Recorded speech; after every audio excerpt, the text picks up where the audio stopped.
Morning News.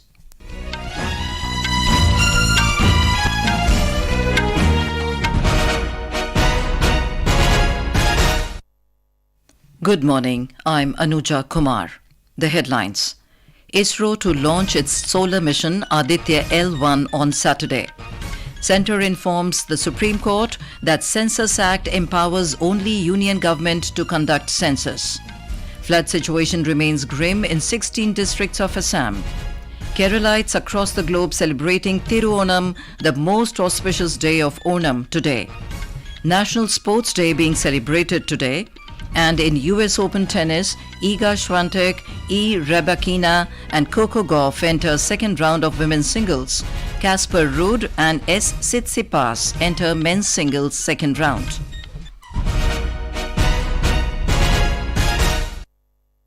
And now the news in detail. Indian Space Research Organisation ISRO will launch its first space-based Indian observatory to study the sun, namely Aditya L1, on Saturday, 2nd of September, from Sriharikota Space Station. ISRO informed that the satellite will be placed in a halo orbit around the Lagrange point L1 of the Sun-Earth system, which is about 1.5 million kilometers from the Earth. More from our correspondent. After the success of Chandrayaan-3, ISRO has now taken up another ambitious Aditya L1 mission. Aditya L1 mission is to study the solar winds and sun's atmosphere. It will carry 7 payloads to observe the photosphere, chromosphere and outermost layer of the sun, namely corona. This will help understand the problems of coronal heating, coronal mass ejection, pre-flare and flare activities, dynamics of weather, study of propagation of particles and fields in the interplanetary medium. ISRO has invited citizens to witness the launch of PSLV C-57 launch from the viewing gallery at Sriharikota by registering at their website. Sudhindra, Akashvani News, Bengaluru. The centre has informed the Supreme Court that the Census Act 1948 empowers only the union government to conduct the census. In the affidavit filed before the top court, the centre said that it is committed to taking all affirmative actions for the upliftment of SCs, STs, OBCs and socially and economically backward classes in accordance with the provisions of the Constitution of India and the applicable law. The centre submitted before the Supreme Court that no other body except the union government is entitled to conduct the exercise of either census or any action akin to the census. The Apex Court was hearing various petitions challenging the Patna High Court judgment upholding the caste survey ordered by the Bihar government. One of the petitioners said that Patna High Court had erroneously dismissed his writ petition without considering the fact that the state lacked the competence to notify caste-based survey YD notification dated 6th of June 2022. The G20 health ministers have reaffirmed their commitment to continue strengthening the global health architecture to build more resilient, equitable and sustainable health systems, especially in low and middle income countries and small island developing states. Sources said during the G20 health ministers meeting, which concluded on the 19th of this month in Gandhinagar, G20 health ministers reaffirmed the importance of strengthening the national health systems, emphasizing the need to converge, consolidate and create a healthier future. The Union Health Ministry has made elaborate arrangements to handle any medical emergencies in view of the G20 summit, which will be held in New Delhi. Sources said arrangements for providing treatment and other facilities have been made at All India Institute of Medical Sciences and RML Hospital in New Delhi. Besides, medical teams and 50 ambulances will also be deployed, which will be stationed at the venue of the G20 summit at Pragati Maidan and at hotels where the foreign delegates would be staying. ICU facilities will also be set up at the venue of the summit. The G20 summit is scheduled to be held at the national capital on the 9th and the 10th of next month. This is Akashvani giving you the news. For quick news updates round the clock, follow us on our Twitter handle at Air News Alerts. Prime Minister Narendra Modi held a telephonic conversation with Russian President Vladimir Putin yesterday. The two leaders discussed bilateral, regional and global issues and reviewed progress of bilateral cooperation. They also exchanged views on regional and global issues of mutual concern, including the recently concluded BRICS summit in Johannesburg. During the conversation, President Putin conveyed his inability to attend the G20 summit in New Delhi on the 9th and the 10th of next month. He informed that Russia would be represented by its foreign minister, Sergei Lavrov. While expressing an understanding of Russia's decision, Mr. Modi thanked President Putin for his country's consistent support to all initiatives under India's G20 presidency. In Assam, 1.9 lakh people are reeling under the fury of floods in 16 districts. Over 400 people have been shifted to temporary relief camps at Chirang and Sonitpur districts. Due to rising water levels of the Brahmaputra River, ferry services have been temporarily suspended at Jorhat, Majuli, Guwahati and North Guwahati. One person died in Sibsagar district. SDRF teams have been pressed into rescue works at different flood-affected areas. Floodwater also affected road movements in affected areas. NDRF DG Atul Karwal told Akashvani about the rescue and relief measures in Assam. Assam में हमारी एक पूरी battalion उपलब्ध है, first battalion Assam में है। उसकी 10 टीमें हमारी जगह जगह जहां पे ऐसी आशंका है कि बाढ़ आने की पॉसिबिलिटी हो सकती है, वहां हमने तैनात कर रखी है। हम हर ऐसी इवेंचुअलिटी के लिए तैयार हैं। We talked to the director, IMD, on the latest weather condition in Punjab. जुलाई के महीने में काफी ज्यादा बारिश हुई, पंजाब के कई इलाकों में जो रिकॉर्ड भी ब्रेक हुए और उसके बाद और जो हिमाचल का पानी है वो ज्यादातर जो मैदानी इलाकों में आता है, ब्यास दरिया हो या सतलुज दरिया के थ्रू या बाकी और छोटे जो नदी नाले हैं उनके थ्रू जो पानी होता है पहाड़ों का वो मैदानी इलाकों में आता है, जिसकी वजह से जो बाढ़ जैसी स्थिति हो जाती है। पंजाब के कुछ एक इलाकों में पानी जो काफी भर गया था। अभी जो लास्ट 24 आवर थे इसमें भी वेस्टर्न डिस्टर्बेंस की वजह से जो है वो कल बारिश हुई और आज भी कुछ एक इलाकों में जो बारिश होने की प्रोबेबिलिटी है। Meanwhile, the India Meteorological Department or IMD has predicted heavy rainfall in the Assam, Arunachal Pradesh, Nagaland, Manipur, Mizoram, Tripura and Meghalaya till the 31st of August. The IMD said the monsoon trough continues to run along the foothills of the Himalayas and it is likely to remain along the foothills of Himalayas during the next 5 days.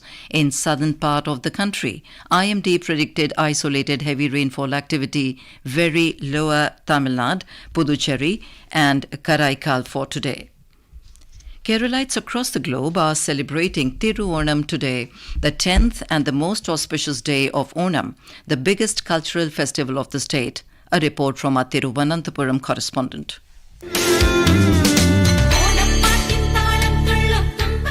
Onam, the harvest festival of Kerala, symbolizes prosperity, secularism and harmony. Irrespective of religion, Keralites celebrate the festival, welcoming the visit of the righteous and mythical King Mahabali in the memory of good old days. Onam is associated with Onasadya, Pookalam, Onakodi, Unyalatam, Puligali, Vallangali and family get-togethers. Kerala is in full Onam festive mode with all streets and markets being crowded. As one more Thiruonam is being celebrated in all its cultural and traditional glory, instilling the minds with hope and togetherness. A year-long wait also begins for the festival with lots of good memories. This is Mayusha for Akashvani News from Thiruvananthapuram. President Draupadi Murmu and Vice President Jagdeep Dhankar have greeted all citizens, especially people of Kerala, on the occasion of Onam. President Murmu said it is an occasion to express gratitude towards nature and the celebration of this festival by all. In his message, the Vice President said Onam is a celebration of unity, harvest and cultural richness, binding communities in a tapestry of traditions. The UAE's Malayali community also came together to celebrate the special day, honouring King Mahabali's return, a kind ruler of yore. Families gathered for a cherished tradition.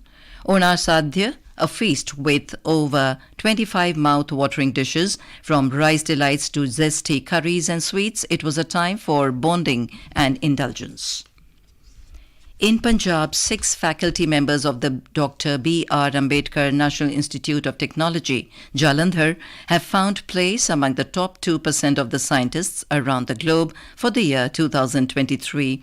A survey report of a USA-based university has revealed this fact. More from our correspondent. This survey has been published in Elsevier by Professor John P.A. of Stanford University in the United States of America. This selection is based on the top 1 lakh scientists by C-score or a percentile rank of 2% or above in the subfield. This work uses Scopus data provided by Elsevier through International Center for the Study of Research ICSR lab. Director of the institute, Professor B.K. Kanojia, has congratulated faculty members for this remarkable achievement and wishes to all for many more laurels in the future. Sheshu Sharma Shantal, Akashvani News, Jalandhar. A chapter on National War Memorial has been included in the NCERT curriculum of Class 7 from this year. The chapter titles A Homage to Our Brave Soldiers. Its objective is to inculcate the values of patriotism, devotion to duty, and courage and sacrifice among school children and increase the participation of youth in nation building. This initiative was jointly undertaken by Ministry of Defence and Ministry of Education. National Sports Day is being celebrated today. The day is celebrated on this day every year to commemorate the birth anniversary of legendary hockey player Major Dhyan Chand. On the occasion, we spoke to the son of Major Dhyan Chand, Ashok Kumar Dhyan Chand, who highlighted his contribution to the promotion of hockey in the country. खेलों में तो हम आगे बढ़ ही रहे हैं और मैं इसके लिए सरकार को भी धन्यवाद देता हूं कि उन्होंने बहुत खेलों के लिए रास्ते खोले आगे बढ़ने के लिए और आगे बढ़ते रहें। ध्यानचंद का भी यही उद्देश्य था कि खेलों में हम तरक्की करें। हॉकी उनका बड़ा प्रिय खेल रहा है। 8 गोल्ड मेडल जिस देश ने जीते हों वो भारत में जीते हैं। ध्यानचंद का जो सपना कि मैंने हॉकी देश के लिए खेली है और देश के लिए मैं हॉकी के लिए मैं बाहर के किसी मुल्क के लिए नहीं खेल सकता, वो सपना तब पूरा होगा, यही मेरा कहना है। हॉकी के अंदर तो कम से कम 400-500 ग्राउंड होनी चाहिए खेलने वाली, तब हम कहेंगे हमारा देश हॉकी में कुछ कर सकता है। Union Sports Minister Anurag Singh Thakur will launch key initiatives on Indian sports at a function in New Delhi. In tennis, the 4th and final Grand Slam of the season, the US Open, began in New York last night. Star US player Coco Gauff reached the second round of women's singles, defeating Germany's Laura Siegemund 3-6, 6-2, 6-4. Earlier, defending champion Iga Swiatek of Poland, Karolina Mukova of Czech Republic, Swiss player Belinda Bencic, Belarusian player Victoria Azarenka and Daria Saville of Australia also advanced to the second round of women's singles. In men's singles, Greek player Stefanos Tsitsipas advanced to the next round, defeating Canada's Milos Raonic 6-2, 6-3, 6-4. Fifth seed Casper Ruud of Norway has progressed to the second round. Danish player Holger Rune crashed out. And now, for a look at today's newspapers, it's over to Subhadra Ramachandran. Thank you, Anuja. The dailies have covered the declaration of the date set for India's first solar mission. The Times of India states, after moon, India will shoot for sun on 2nd September. The Tribune cites a proud moment for every Indian on the first gold medal for an Indian athlete in World Athletics Championship under the headline, Neeraj's village erupts in joy over historic gold. While the Economic Times says Neeraj Chopra's endorsement values set to zoom. The Indian Express reports about a group of AIIMS doctors giving a new lease of life to a toddler who stopped breathing mid-air on flight. NCERT includes chapter on National War Memorial with the objective to inculcate the values of patriotism and courage among school children, writes Asian Age. And finally, the Times of India writes about a specially designed world's tallest statue made of 8 metals to be placed in front of the G20 summit venue being brought from Tamil Nadu under the headline 28 feet tall Nataraj idol on 2,500-kilometer journey to Delhi. With that, it's back to you, Anuja. Thank you, Subhadra. And now, before we end the bulletin, the headlines once again. ISRO to launch its solar mission Aditya L1 on Saturday. Centre informs Supreme Court that Census Act empowers only union government to conduct census. Flood situation remains grim in 16 districts of Assam. Keralites across the globe celebrating Thiruonam, the most auspicious day of Onam today. National Sports Day being celebrated today. And in US Open tennis, Iga Swiatek, Rybakina and Coco Gauff enter second round of women's singles. Casper, Ruud and Tsitsipas enter men's singles second round. And with that, we end the morning news. Have a nice day.